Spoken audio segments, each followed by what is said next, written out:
নমস্কার, আমার নাম পার্থ রায়। আমি মেম্বার জেডআরইউসিসি এনএফআর স্পেশাল ইন্টারেস্ট।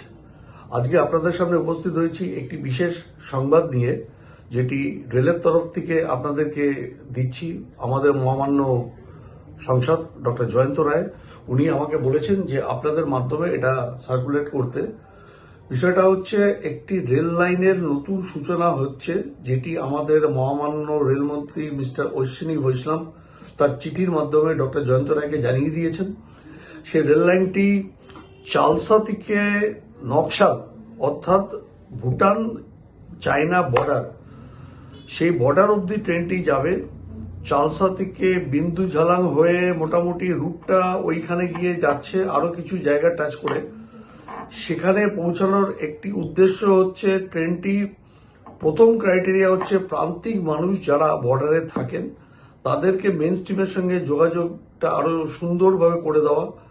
এছাড়া ট্যুরিজমেরও কিছু ডেভেলপমেন্ট হবে। যারা চায়না বর্ডার বা ভুটান বর্ডার দেখতে যান বা ভুটানে যান, তারা এই ট্রেনটি অ্যাভেল করে গিয়ে আবার ফেরত আসতে পারবেন।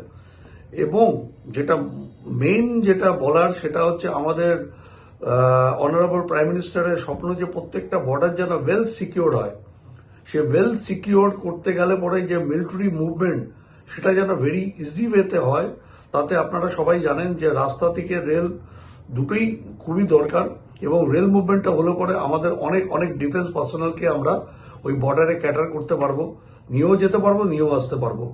তাই এই পুরো পরিকল্পনাটা, প্রজেক্টটাকে ডিজাইন করা হয়েছে। আপাতত দৃষ্টিতে এটা জানানো হচ্ছে যে 292.92 ক্রোর এবং 20 কিলোমিটার, 20 কিলোমিটারের মতন ডিস্টেন্স এটা কভার করবে। অবশ্যই এটা কাজ করতে গিয়ে দেখা যেতে পারে যে একটু বেড়ে যাচ্ছে, তাতে কস্ট এসকালেট হতেই পারে। আপাতত যেটা বলা হয়েছে প্রজেক্টে, সেটা হচ্ছে 292.92 ক্রোর এবং 20 কিলোমিটার। এই সংবাদটা আপনাদেরকে দেওয়ার জন্য আমি আজকে আপনাদের সকলের কাছে এসে উপস্থিত হয়েছি। সবাই ভালো থাকবেন।